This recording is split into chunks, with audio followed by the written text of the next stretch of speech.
I'm getting, you know, the top bit of the iceberg, but there are 9/10 under the surface that by virtue of who I am, I can't actually hear. But it's like the promise of maybe being able to hear differently, or maybe being able to hear better, or maybe being able to, you know, realize one's ignorance, one's assumptions, one's failures in understanding the world better.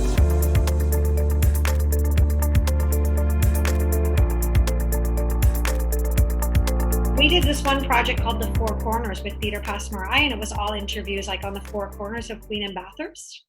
So we did a series of interviews over, let's say, a month or so, you know, at the meeting place and at Pizza Pizza. I don't even know if it's Pizza Pizza still, but it was, you know, with a lot of the musicians that play on the street that are called often squeegee kids, and the CB, anyways, there. But then we did transcribe. That was one of the projects we did transcribe. But then I printed them out and I cut everything, like really literally with scissors, you know, I cut like different like pieces and I started moving them around to create the script that then the actors performed with, also along with some of the interviewees. And I called that like crafted verbatim. Like I just said that. But what do you do? I've done that before. I remember being at the Banff Center and coating a floor in snipped pieces of paper just to feel something out. You asked about chronology, though. Chronology has to serve the dramatic arrow for me. And so, for instance, I'll give, you know, with Towards Youth, which we did at Crows, Project Humanity and Crows co-produced it last spring. With that piece, India, that site was the last site that we visited in our international travels. So Dr. Kathleen Gallagher and I went to England, Greece. There was a site in Toronto, a site in Taiwan, and India. And India finished the play, but India was the first site we traveled to. And so what was more important to me around the dramatic arrow was appreciating that what we may have learned and ultimately did learn from our site in India would only be appreciable after you've taken the entire ride.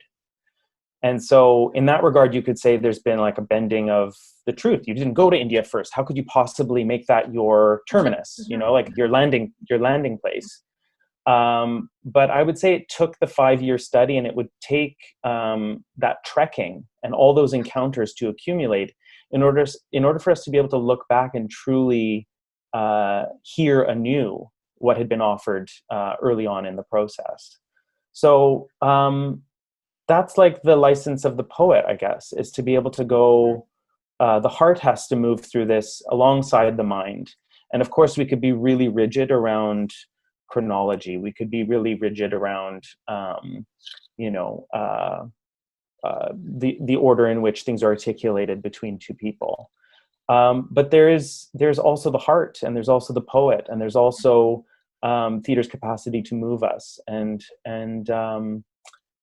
being artists in that practice and figuring out how to take data. It's essentially data. Like we're taking data and we're trying to move people with it.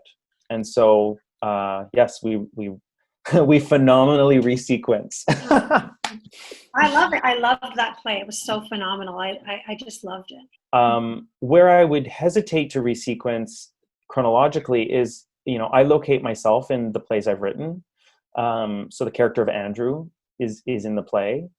And I do try to honor what Andrew has gone through. So I don't rush Andrew's learning around certain things. And I also try not to delay Andrew's learning about other things, because I want the audience to trust the narrator to some extent. And I do want to be able to feel ethically sound and sort of like as a practitioner, I want to be able to say, this is a live documentary. This draws from the world in really real and careful ways. I should say it's all an illusion anyway. Like, I mean, by virtue of it being theater, it's representation and misrepresentation, because it's not the thing. But I do try to, expose myself in the pieces I write. Like, let's see the kind of body that conducted these interviews. and let's try to appreciate that his public learning does have certain steps that have been honored and not totally fabricated. I mean, I know a lot of playwrights who are deep researchers, and I just feel like that's part of this practice is research. But it's also, I'm struck, Lisa Marie, by what you said about how we listen back and we code, and we just we start making connections in our brain around things that have been articulated, and we see possibilities. These worlds emerge from putting person A alongside person B. Mm-hmm. And so I guess if I could put a question to you, what is it about listening and the quality of listening, or like the kind of listening that this work requires, that that you could like coin, brand, bottle? Like, what is that listening that has to happen? Because I do think that's a big part of it. You're listening with the means to it. You're always listening with the means to an end, where someone else would have gone through those interviews later. Now we have a TV series on TVO, for example, with using all the interviews and archives from The Tale of a Town. So someone's listening to them in a different way for something else, because there might be something else that they're pulling out. So they're tagging something different and they're pulling out something differently. So you kind of, in a way, I think you hear what you're listening for, and then, and you're thinking about the art that you're going to make. So if you're making a podcast, like the people that are training now with Fixed Point, the Empathy Squad, they've already decided what their subjects are, what they're something in their own community, not main streets, because we kind of exhausted that. Or we want people to, to create pieces based on what they're interested in.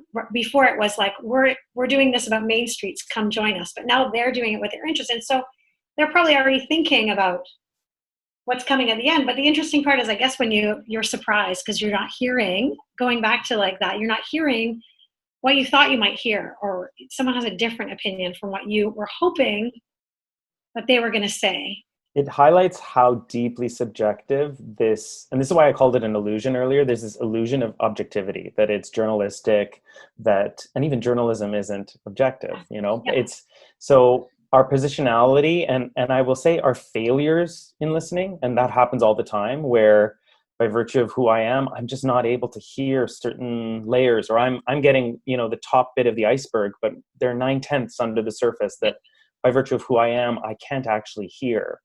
But it's like the promise of maybe being able to hear differently, or maybe being able to hear better, or maybe being able to,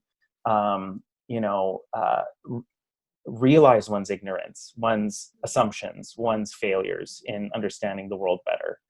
And I think that that's what becomes very addictive about this way of making theater. Mm-hmm. And also the preservation, right? The preservation of stories, like of people's, like capturing a moment in time. Like it's like taking a picture in a different way. You're capturing something. You're capturing the living memory of someone right now. And it's like a lot of the people that we interviewed in 2014, like some of them were in their hundreds, like they're gone. Like that was their memory, their voice, their story. Or, people that you interviewed in the project, like when you toured across the country, to many different countries, they're past that now, right? They're not in drama classes anymore. So that was their experience, and even now, think about how much that experience will have shifted even since the pandemic. Like that would be totally. A pre-pandemic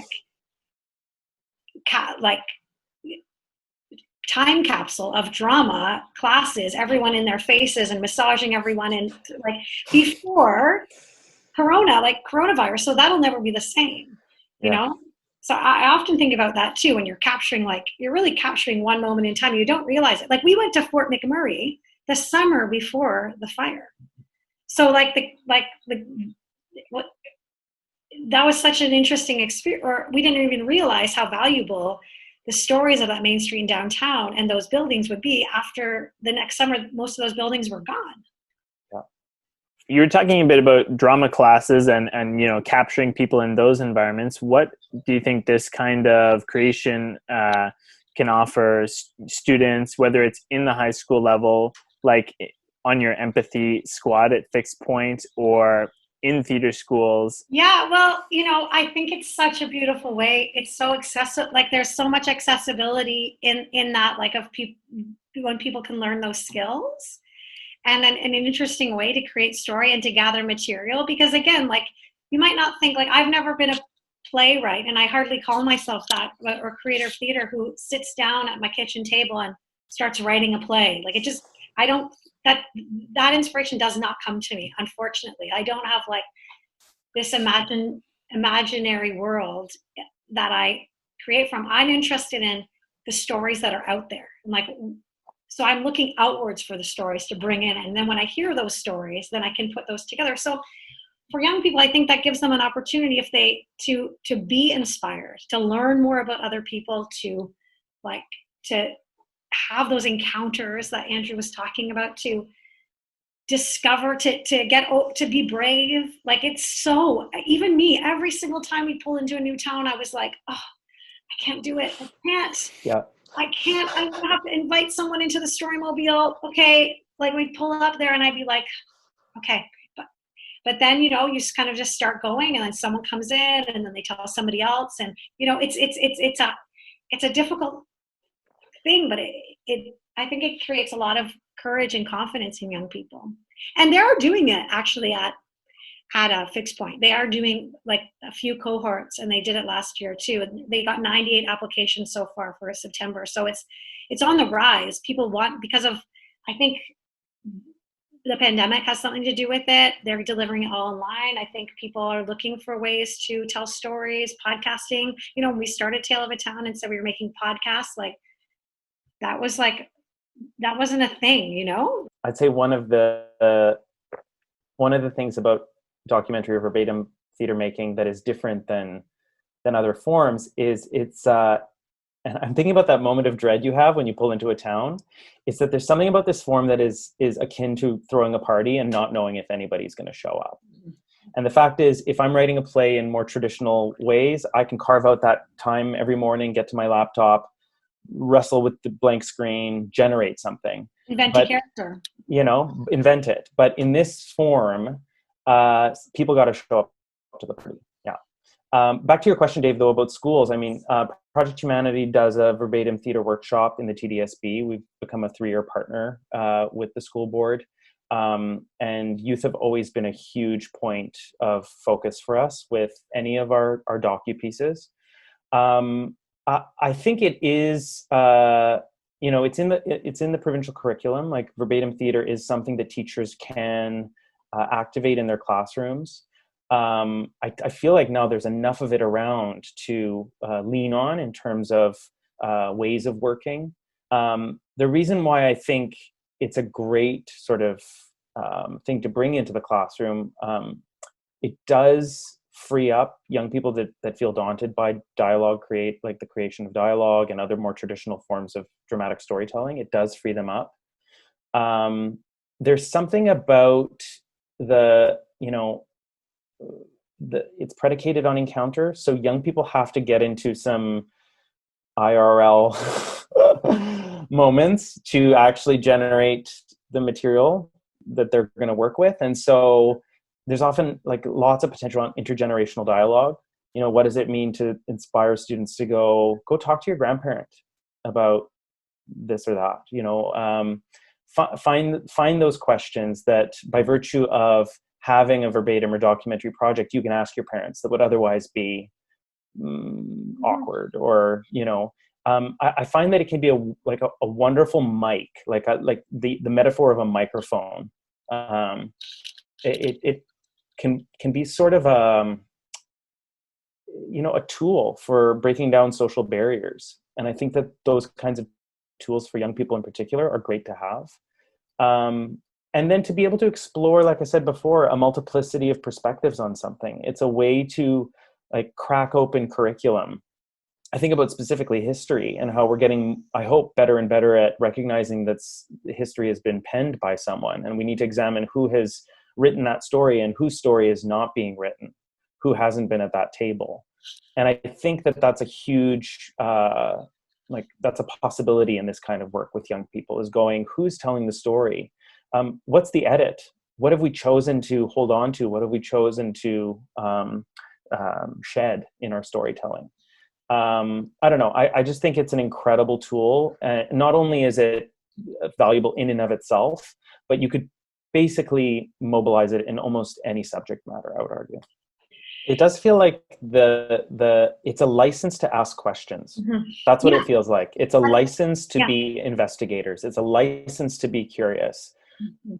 It's like a license that one needs to be really careful and caring with, but it's permission. It's permission to look out into the world and go, what don't I know? What do I think I know? How do I interrupt those things? And and for young people to be able to talk to, elders or older people about, get their perspective on things. It's creating that kind of understanding. Yeah, that's such a great way to put it, that it's a license for to investigate or to think through things. I do think there are people probably that do create work that's extractive, and you say something and I take it away and I do my thing with it. That's not the way Project Humanity works. It doesn't sound like, Lisa Marie, that's not your methodology. Artists can be deeply ethical beings, and being in a back and forth with the subject. I often will email people and go, I'd like to include this story, and this is why. This is how it would, sort of fit in the constellation of ideas in this part of the play. Do you remain okay with me using this story in the piece? I think all that relational work, again, people think that verbatim plays are quicker and easier to write because you didn't have to come up with the words. I would say the ethical relationship piece, quadruples, it exponentially increases the amount of labor. And it ought to, if that's the privilege, if you're going to be able to platform somebody else's insights, their words, their expertise of their own lives, then that should cost you something. And I feel like it's the relational labor, the careful honoring of their words, all those things. What resources would you recommend to people who want to learn more about this or want to get involved in learning about the creation of this kind of material? I hold both, like I said earlier, like thinkers and writers like Sarah Rule, like Katie Mitchell, who's a writer on directing. I hold those kinds of practitioners alongside folks like Aleki Blythe, who does recorded delivery out in the UK, it would actually maybe be an amalgam of our practices, Lisa Marie, because it's actors who are hearing the original voices in their ears, and over a 2-second delay or so, they are replicating the words aloud. And so there's no written text. It's all sort of done through a hearing experience. So there's folks like Aleki Blythe and Anna DeVere Smith. There's lots of writing about it. Closer to home, there are companies like FIXT, and there are companies like Project Humanity who are, or in Montreal, Annabelle Soutar's company, Porte-Parole. There are companies that are devoted to this kind of playmaking, and I would encourage teachers to just reach out to those companies. And there are workshops on offer, and there are resource guides, and there are little ways into this work in our very city, if we're talking about Toronto, and I'd argue probably in many, many centers across the country. So it's about reaching out to practitioners, I would argue, is kind of the best gateway, certainly for young people and their teachers. And you just to try it, just try. I mean, that's actually a great point, Lisa Marie. I had no idea how to go about this work in 2007. I mean, I had read, David Hare's Via Dolorosa, which is this interesting docu one-man show. And I went, oh, wow, you can create theater from encounter. Huh. That's so interesting. And then lo and behold, I find myself in a youth shelter doing drama programming and going, wait a second, I've been asked to write a play about this time here. I could go away and make it up, or in fact, I could speak to the very people who are literally shifting my mind and heart with their personhood. I can encounter them, record that encounter, and see what could be made of that. And so it was a process of just sort of learning through trial and error and error and error.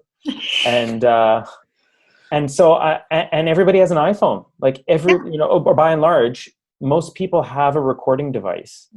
And when we go into classrooms and do our verbatim workshops, I always think, because, I'm of a different generation, I'm reluctant to say, okay, does everybody have a recording device? And like, everybody's just like, right? They've all got it.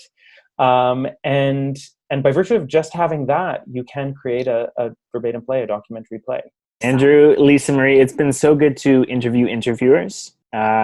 You two do half the work yourselves, so that's great. So thanks for taking the time to talk to me. Our pleasure. Pleasure. It was so nice to be here, and so nice to hear from you, Andrew.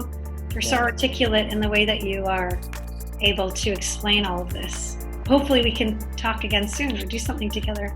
I want to call you right now. Yeah, me too.